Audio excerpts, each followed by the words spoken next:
All right, welcome back, guys.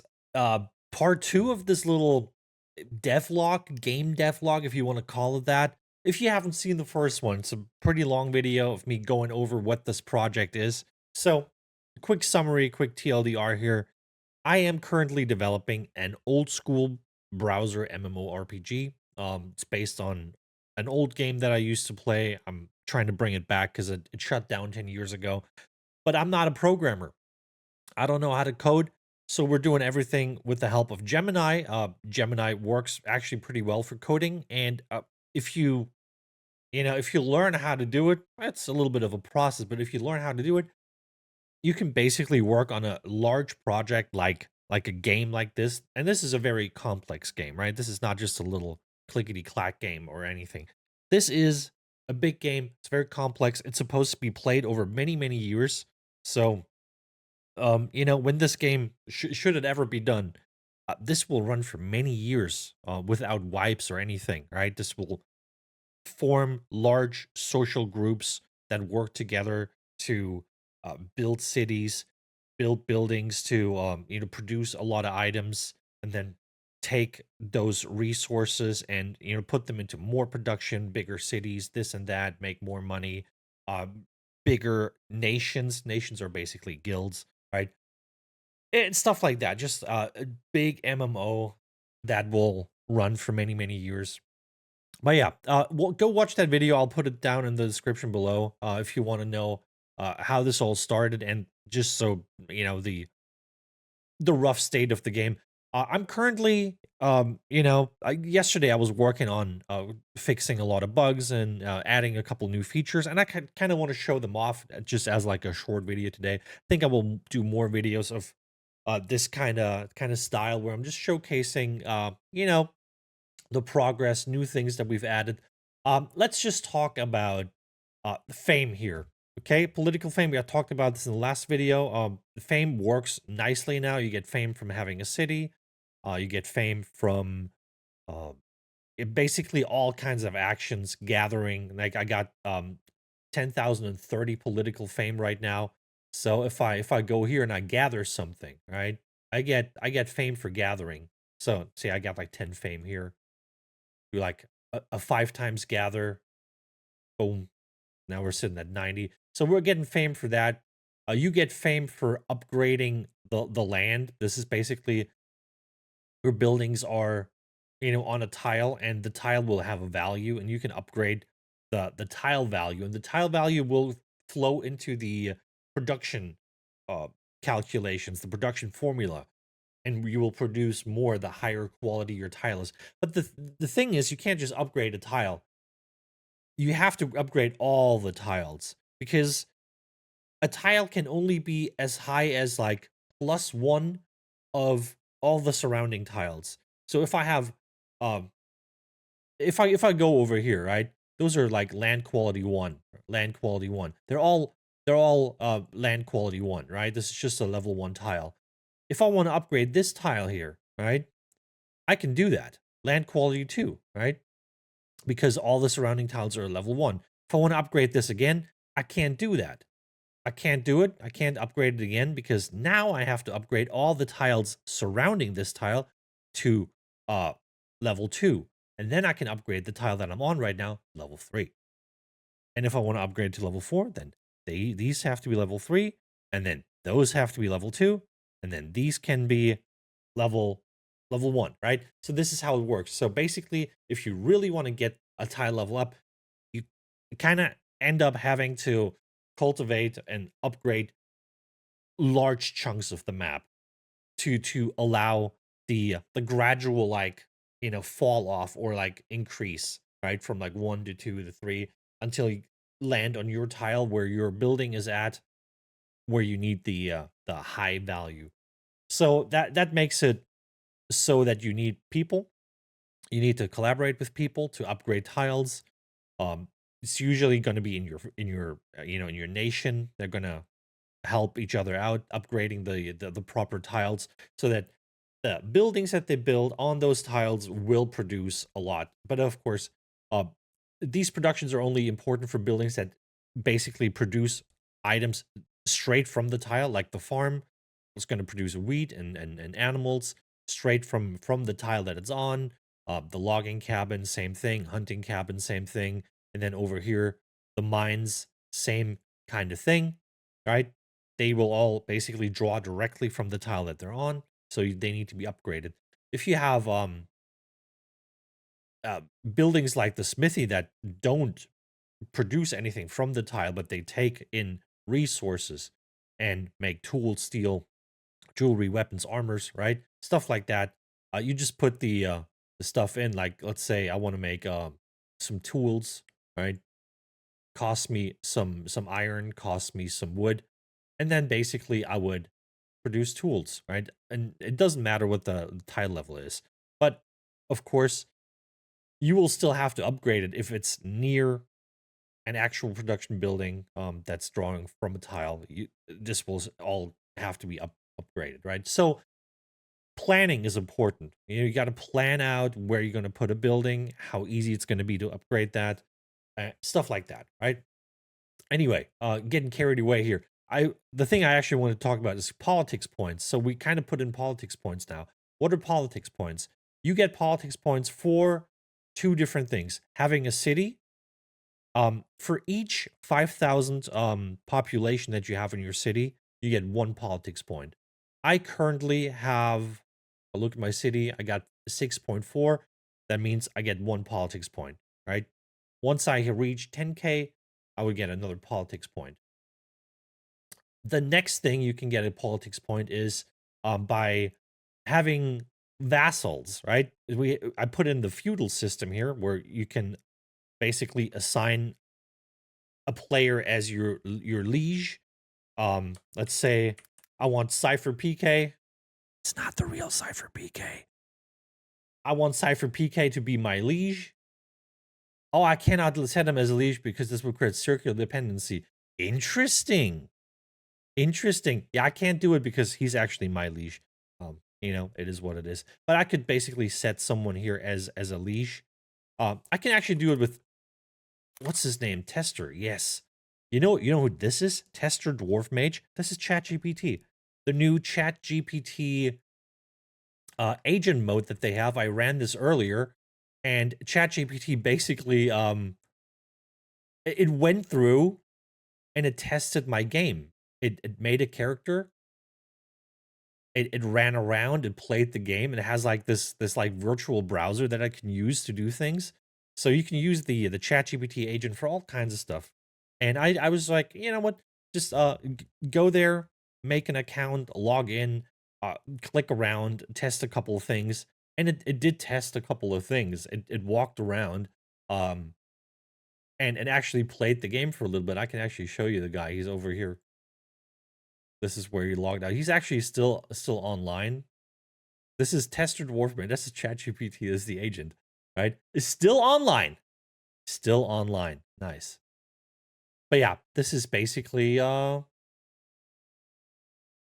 this is my agent. It's not super useful, I would say, because it doesn't understand a lot of things, and the browser seems to be very small in resolution and also very slow. But yeah, I can set the Tester Dwarf Mage as my liege, right? And now that guy would get politics points for me being their vassal, right? Of course, I don't want to have that. So wait, how am I going to do this? I have to refresh. Yeah, remove liege. Okay, boom, remove him. We don't want to give him any PP, any politics points. It's funny that politics points is abbreviated PP. Anyway, so I can basically I can create like a whole a feudal tree here, and we've implemented a feudal tree. So you can be the liege, and you can have vassals below you, and for every vassal that you have, you get one politics point. And your vassals can have vassals themselves too, and you still get politics points for them, but you only get half. So if your vassal has a vassal, you only get half of politics points. Gets rounded down, doesn't count. But if your vassal has two vassals themselves, then you get one politics point. from their vassals, 1 politics point from them. That would be 2 PP, right? Currently, I got 7. We can actually check what that looks like because I put in this feudal tree, so you can kind of see the connections here, right? This is me, and those are my direct vassals. So you see the lines here, the bright lines. Those are my direct vassals, and then Sir Thomas DeLong, hello, um, has a vassal named Deltius Gaming. I'm sorry, guys. If you know who these people are, I'm sorry. Yeah. And then Sir Cypher PK has a vassal named Fangrush. Hi, Fangrush. Good to see you. Yeah, basically this is what it is. I'm sorry. I always do this. I always put people in games. Those are all just my bot accounts, basically, so I can test stuff. I always name them like after people I know. But yeah. So this is basically the feudal hierarchy here. I'm at the top. Those are my direct vassals, and then they have vassals themselves. And based on that, it gets calculated. So this would be 1, 2, 3, 4 direct ones, 5 direct ones, and then I get 2 here. That would be 6. Yeah, that would be 6. And then I get 1 from my city, which is 7, and there it is, 7 points.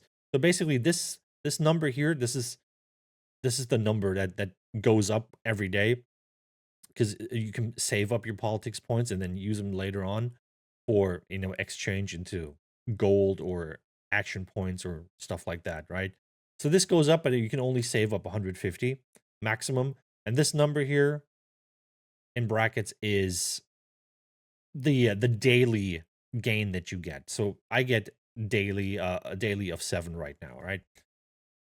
So we haven't really implemented anything that you can do with the politics points yet. That's going to come on later. I don't need to do this right now. Just want to know that the system works, and it does work. So the leash system does work. Very nice.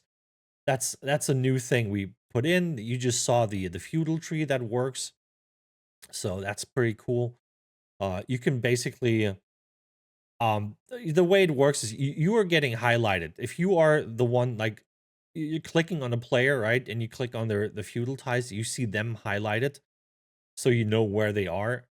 And if I click on Cypher here, right, click on feudal ties, you see he is highlighted now, so you know where he is. When you click on someone, you just quickly see where they are in the feudal tree, right?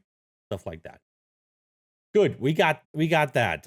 Another thing I want to talk about is we've kind of changed the group frame a little bit. A group frame used to have a little cock symbol here next to the name that um basically opens the player modal, where you can, you know, manage your items, your gear and stuff like that. We have removed that, and now you just click on the name to open the modal, and there's your equipment, your character, your skills, combat settings, stuff like that, right? So that's in there. And as you can see, we've actually implemented quick slots. So if you go into your equipment here, you see let me see if I can remove my camera real quick. So as you can see, you have your paper doll here with your gear. And then you have those 3 quick slots here at the bottom. Those are for consumables like potions or other stuff that you can consume, right? And you put them right there. And what that does is basically it allows you to just have them up at all times right here. So you don't have to like go into your um into your character page and then like click them to use them or anything. You just You just have them right here. You just set up your 3 quick slots with whatever potions you want to use, and then you can use them. So Rorik Swiftbow right now is missing some mana. Click on him, boom, he gets some extra mana. Um, that's basically like how it works, right? Um, let me let me hand over some potions to, oh god, who was it? Vale. Now let's hand over some potions to Vale. Back on. And we refresh here. Oh yeah, of course I have to equip them. Equip those potions. Now Vale has potions that he can use to heal himself. This, of course, we've also implemented that in. Let me spawn some orcs real quick. Okay, spawning some orcs. Okay, there's the orc. So if we go into combat right now, you see we also have the quick slot potions right here in combat. So you can just heal up or get some mana back in combat as you're fighting. Oof, he got hit hard. Vale got hit hard. Let's heal him back up a little bit. Ooh, man, I think he's gonna get killed here if we don't leave. Dude, he's taking a lot of damage. Oh man, I just realized we have orc leaders and orc guards. Those are strong, of course. Um, let's look at the damage here. Hits Vale Stonehand for 1 damage, 1 damage. Um, yeah, that's not a lot of damage, but why is he taking so much damage? Okay, he's out of potions. He's out of potions. Bang. But yeah, he gets hit pretty hard here. But yeah, that's pretty nice that we have the option to basically fill up our bars here. So I gotta retreat here. So that's put in, and I think that's like all the like new things that we have. Fixed a couple of bugs with like giving people stuff. Give resources was bugged, but now we can just. I only have 5. Let's give him my 5 wood. Bang. Gave him the resources. Now he has 5 wood. Go over here to this guy. Give item. What am I going to give him? I'm going to give him a dagger. Bang. Yeah, we gave him a dagger. So this stuff all works. The quick slots work. The whole feudal system basically works, which is super nice. I'm glad that this is in. The next things that I'm going to be doing, not quite sure yet what I'm going to be working on today, but yeah, I don't know. Maybe more combat stuff. Maybe. Ah, man, I got so many things. I have some. I got some. I got a whole list here of stuff that's like put in and not put in yet, and I got to go through all this stuff. There's a lot of planned stuff that's not in there yet. We have stuff like the AP system needs to put in. It needs to be put in. Elf races, like all the races and class bonuses. Basically, the weight system. We don't have a weight system yet, so that kind of has to be put in. Shipyards for like the whole ship system, so you can travel around on water.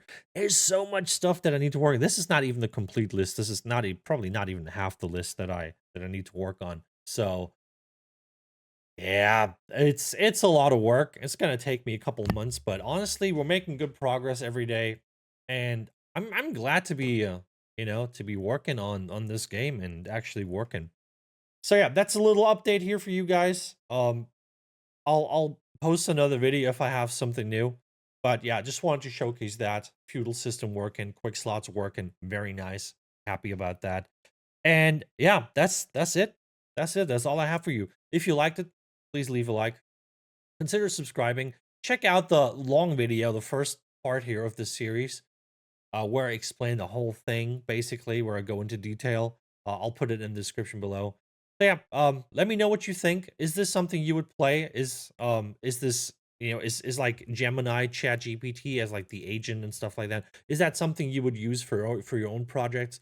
Let me know in the comments below. I'll catch you in the next one. Take it easy. Bye.